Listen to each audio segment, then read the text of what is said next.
I came across Joy's book. But anyway, somehow or other, I came across Joy's book, Man and Woman in Biblical Unity, which is based on her PhD dissertation at Strasbourg, but is obviously much simplified and shortened. And I enjoyed it, and I listened. I went through it carefully. I found her discussion of the so-called curse very illuminating, and essentially, she persuaded me that the King James version of the beginning of Genesis 3:16 was right, where it says, "I'll greatly multiply thy sorrow and thy conception." So there's two things there, the sorrow and the conception. And modern translations are mistaken when they talk about increasing pain in childbirth. I thought this makes sense because it's based on what the Hebrew words mean, it's based on what the text says, and she showed how it fitted in and made sense in the context. Welcome to the Eden Podcast, where we true the verse of Genesis 3:16, and we discover that God didn't curse Eve or Adam or limit woman in any way. Something you're really well known for now. You and your buddy Taryn have been tangling with a guy named Mike. Let's shift to that a little bit. What did you find interesting in talking? Maybe it's a one-way conversation, but how's that going between you and Mike and all the presentation he made? And how do you analyze that as an arbitrator? And then how do you analyze it as a partisan? Well, when Mike Winger began his series on women in ministry, he did indicate that he would be open to pushback, and that if he got things wrong, he would correct them and so forth. But we haven't found that he's kept to that. He seems to have changed his mind. I think he's realized that there would be a lot he would have to enter into if he did that. So he's not doing it. But we've carried on writing our responses. And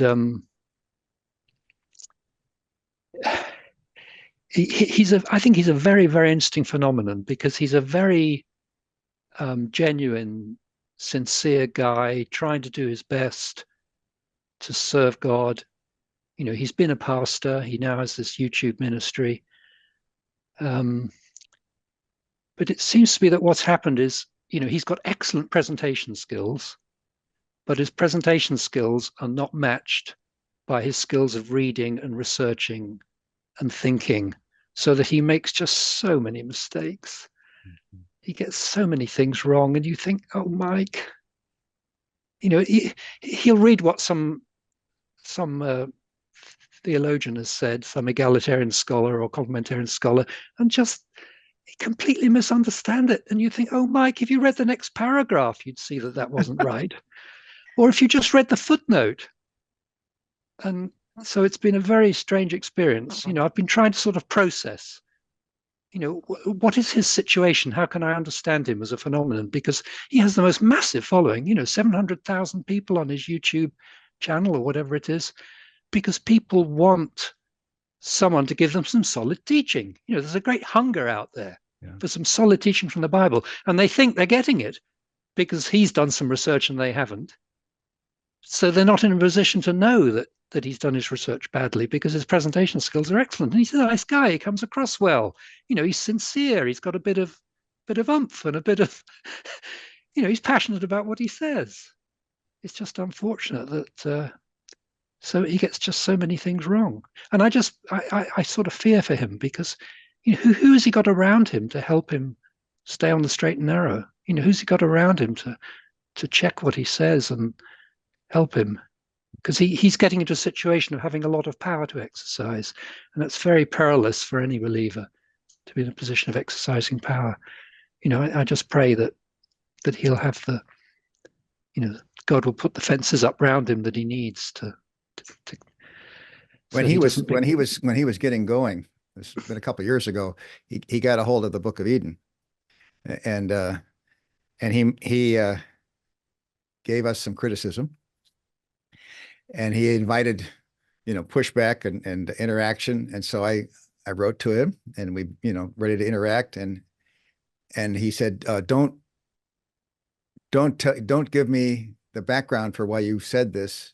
I just want to act on the words of your book as they were. And I said, well, yeah, but the words of the book, this is a simple presentation, and you criticized that there was no depth behind them. So let me talk to you about that. And he didn't want to talk about that. So I thought, okay, that's fine. I'll disengage here and we'll see what happens after this. Yeah.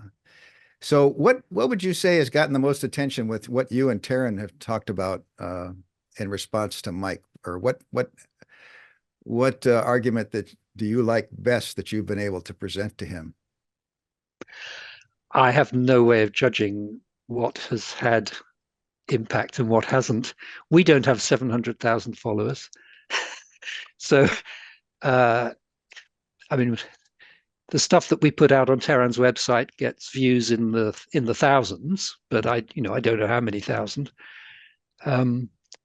We're only part way through. I ought to say that. We've still got half of a video to do, half of his video on 1 Timothy 2, and then he's got a video that sort of pulls everything together at the end, where he talks about 3 pillars of his view, and we need to get to that and deal with that. So we've still got 1.5 to deal with, and then I think when I've got to the end, I'll have a better idea of what the really important points are, because we've written a massive amount, because his videos go on for, I mean, his video on 1 Timothy 2:12 is 11.5 hours or something. So we've had a lot to write about, but I think when we get to the end, we need to boil it down and simplify and say, look, here's the 2 or 3 big points where he's gone off in the wrong direction by mistake. And I think that's something we'll need to do. And there's also his very first video in the series is called "Why We Can't Think Biblically About It." And What? I think we'll need to do a series on why he can't think biblically about it. Oh my. Not a series. I mean, we'll need to do a one-off on why he can't think biblically about it, and it's to do with how his, the views he started with get in the way of him looking at the thing dispassionately. He has tried to look at it dispassionately, but he doesn't know how to, because he doesn't have the relevant skills to know how to do that. So he's constantly misreading what people have said, and that fuels his idea that egalitarian scholars write a lot of rubbish, because he's misunderstanding it half the time. And this, he gets on this sort of spiral where it just looks worse and worse and worse, with the result that in the end he doesn't sort of treat seriously what he's reading. He's got himself into a sort of spiral, which is very difficult to get out of once you're in it. Whereas the reality, from my point of view, is when I read the scholarship on both sides, some of it's bad, some of it's good, some of it's very bad, some of it's very good. It really varies a lot. It does. If we're realistic, it's very, very variable on both sides. And so you need to read it carefully. And if it's not so good, well, you look for the good bits in it. And you've got to do the opposite of straw manning. You've got to do steel manning. Don't pick the worst arguments, distort them, and then knock them down. Look for the best arguments. Look for the strongest parts of the position and think, what's the strongest way of putting this? And then consider, okay, does that fit the text? But I think that, those are skills that Mike hasn't learned yet. He's a young chap. He needs to learn these skills. And then I think, who knows, in the future, he may change his mind. Let's pray so. Yeah. So your target audience then for your articles would be people who watch Mike Winger's videos, or are they written in? I haven't read your articles. You sent in your website and I thought, oh, that I need to go look for that. Or is it everybody in general? Is it written in that way? Well, they're written for anyone who wants to read them. We've assumed that some readers will not be familiar with the debate. Mm-hmm. So we've tried to explain things simply when we need to. We haven't assumed knowledge of Greek or Hebrew or even of grammar. Mm-hmm. If something needs explaining, we'll explain it. Mm-hmm. But nevertheless, the number one target audience is pastors and teachers. It's people who, all over the world, there are pastors whose people are coming to them saying, I've seen this video by Mike Winger. It explains it all. Why don't you watch it? What do you think of it? Mm-hmm. So those people need a way of assessing it. They need some help. because it takes a long time to analyze a 10.5 hour or 11.5 hour video. Mm-hmm. And most pastors are busy people. And if they're academics, they can't do it either because, they've got a class to teach, they've got papers to write. They can't find time to listen to 60 hours of videos. It's just not realistic. So we're trying to provide a resource. So if people need an assessment, they can come and find an assessment which is written as reasonably as we can make it, and as fairly as we can make it, and as accurately as we can make it. And we invite people to send us their pushback. And we get some, and we've made changes. We've revised some of our articles because we got something wrong. And we're very, very happy to do that because, the aim is not to promote a line. The aim is to do what's truthful and to be accurate in understanding Scripture, to be faithful to what's there. I remember when I was first studying and teaching the Bible to high school kids, and I had no Bible training at all. And somebody said, here's a concordance. No, wait, here's two concordances, Young's and Strong's.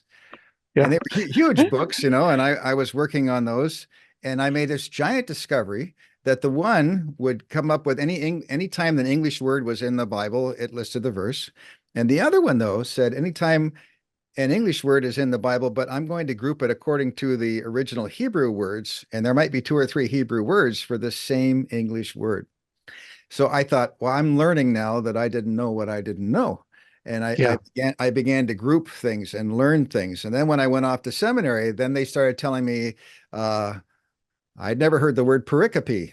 What's that? And that's a group of verses that stick together and are supposed to be together, and look for the so they began giving me indications in the grammar.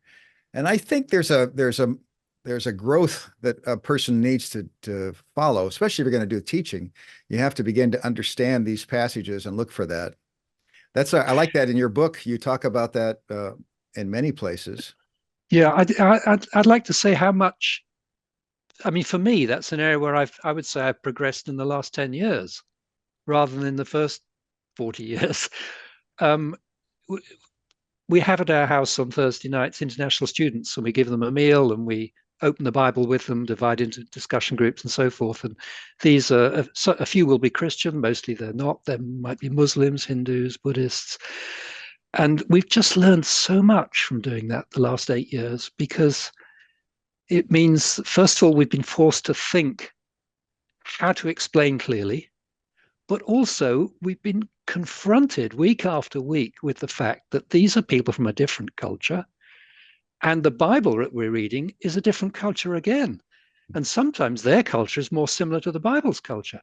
Sometimes things we thought were hard to understand, they think are perfectly obvious, and they can explain it to us because it's more similar to their culture.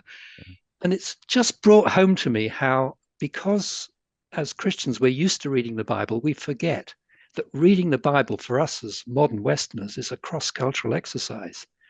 It wasn't written in Western Europe or North America, and it wasn't written in the 20th or 21st century. It was written in the Middle East by Middle Eastern people, to Middle Eastern people, and many centuries ago. So it's a cross-cultural exercise. And, in my professional life, that's something I have to learn. When I'm sitting there listening to witnesses, if you've got a Libyan witness, he's not going to talk the same way a German witness would. He's going to give you a massive lot of hyperbole and exaggeration because that's how he gets his point across. Whereas the German, it'll be very precise, nothing will be exaggerated, everything will be carefully qualified. Well, we're going to need to think, which one was Jesus more like? He spoke in great big statements. And then if he needed to qualify it, there'd be another big statement, a little bit different. He'll say, let your light shine before men. And then he'll say, don't let anyone see what you're doing. Mm-hmm. It's a different method. It's a different mindset. So I realized I just have to, I've something I really had to learn. I realized how utterly superficial my Bible reading was before, because I just hadn't thought about what a cross-cultural exercise it was. Mm-hmm. That must come across in what you're doing with Taryn Williams too. Taking a deeper dive into the context of these disputed passages. Yeah, I hope so. I mean, there are places where we've said, look, Mike Winger's got this wrong because he's thinking of what life in California is like. But he ought to be thinking of what life in first century Palestine or Turkey or wherever that's set it was like. What was it like then for those people? What were the customs? How did they live? Then he'd have a better understanding. Yeah. I'd like to bring up an email that I got. It was a New Year's present, and it was from a fellow in the UK, and he sent me an email. I thought, oh, great. And you mentioned that you had read something that my wife, Dr. Joy Fleming, had produced. Can you tell us about that? Yes, I remember the email because I looked at it this morning to remind myself. I can't remember how exactly I came across Joy's book, but anyway, somehow or other, I came across Joy's book, Man and Woman in Biblical Unity, which is based on her PhD dissertation at Strasbourg, but is obviously much simplified and shortened. And I enjoyed it, and I listened. I went through it carefully. I found her discussion of the so-called curse very illuminating. And essentially, she persuaded me that the King James version of the beginning of Genesis 3:16 was right, where it says, "I'll greatly multiply thy sorrow and thy conception." So there's two things there, the sorrow and the conception. And modern translations are mistaken when they talk about increasing pain in childbirth. I thought this makes sense because it's based on what the Hebrew words mean, it's based on what the text says, and she showed how it fitted in and made sense in the context. And that was why I got in touch with you, because I had one or two questions about it. And you've since very kindly sent me her full thesis. I'm about halfway through. It's beautifully written. But I haven't got to anywhere near the end yet. I'm not a Hebrew scholar, so it's quite hard work in places for me. Yeah. But I was persuaded by that. And funnily enough, I just discovered this morning that the Bible Project that you've heard of, the Bible Project did an excellent short video on this a year ago, which I'd missed, called "Does God Punish Women with Pain in Childbirth?" And they take the same view as you and Joy do on that. And they also cite the work of Dr. Ian Provan, which I know you're familiar with, which you've relied on in some of your blog pieces. I thought, so I think the message is getting out that some of these modern translations have gone down a blind alley here, and they need to get back to translating this particular part of a verse correctly. Sometimes it happens.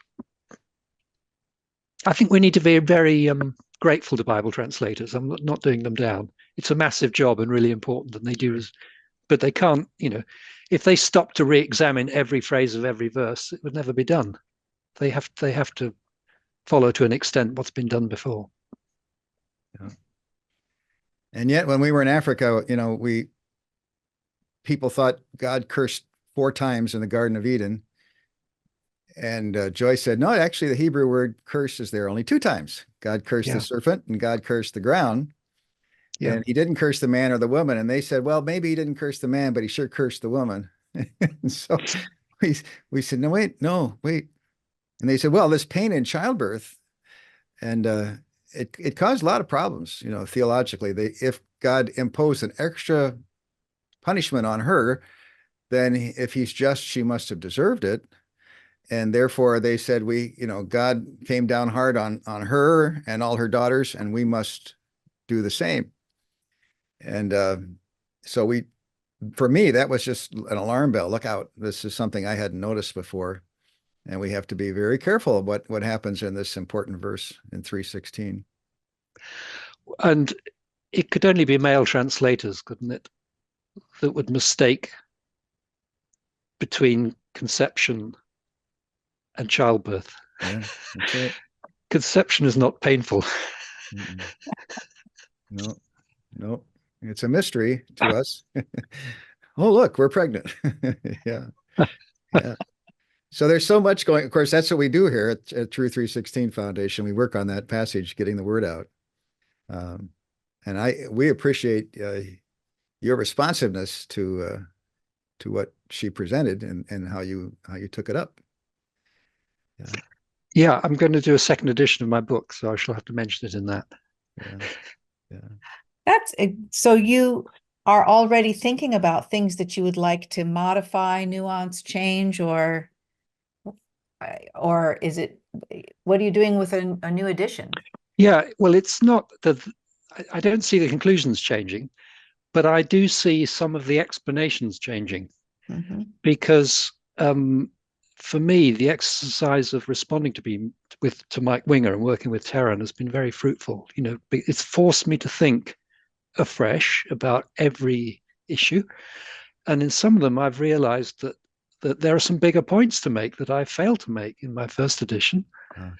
I didn't, or at least they're there, but they're just not clearly flagged. They're not explained as clearly as they could be. So there are things I want to make clearer, and things that I want to take a few things in a slightly different order that would just make it clearer and easier to follow. So that's there's a little bit of a history to the idea of the second edition, which is that I explained that when I wrote the book, I was in a church which didn't allow women leaders. A few years after writing the book, I got effectively told I would be happier somewhere else. And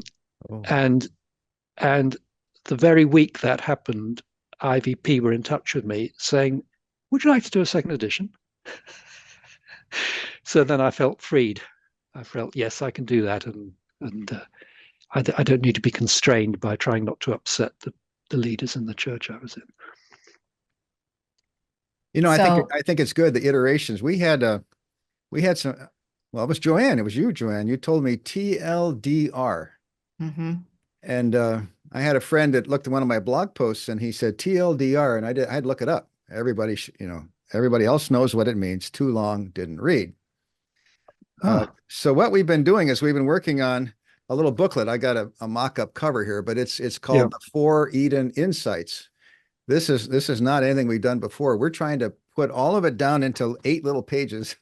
So 400 pages of Joy's dissertation down to 100 pages in the Book of Eden, down to 8 pages in the 4 Eden Insights.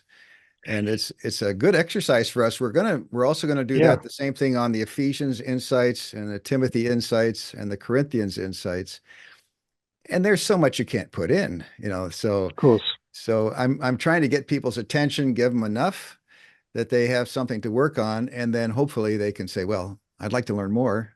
And of course they can get more, Yeah. I think TLDR is a good thing to remember.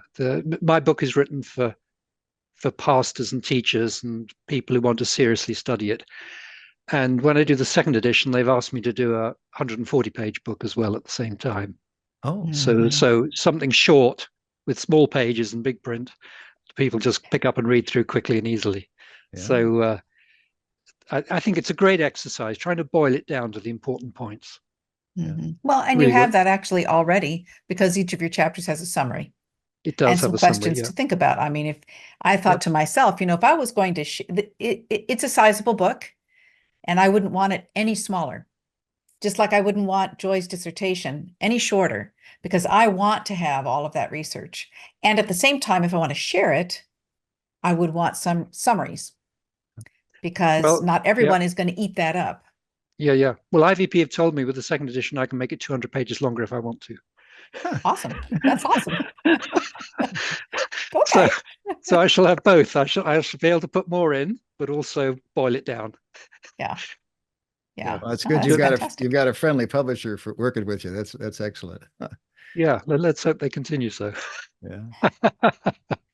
We have a friendly publisher, but we also have time limits here on the Eden podcast. So we're going to have to bring this to close.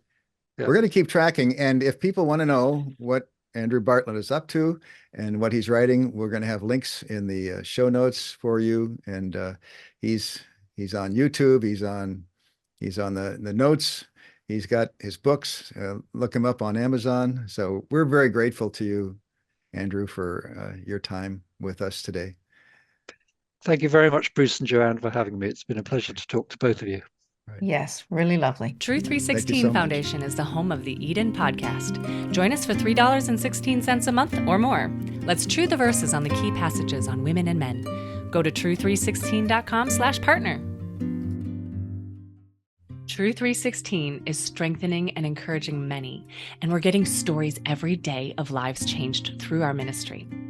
We're the home of the Eden podcast, and we're getting the word out that God didn't curse Eve or Adam or limit woman in any way. Our volunteer help is wonderful, and we grow stronger with each new true partner who gives to the True 316 Foundation so that we can cover the costs to do the technical work of the Eden podcast, to coordinate our True School workshops like the 2-week Eden workshop on Genesis 2 and 3, and to make the True 316 Foundation function in its outreach to scholars and students around the world. You can give now with a one-time gift. And better still, you can join now and become a monthly donor. We call our monthly donors our true partners. Please join now by going to true316.com/partner.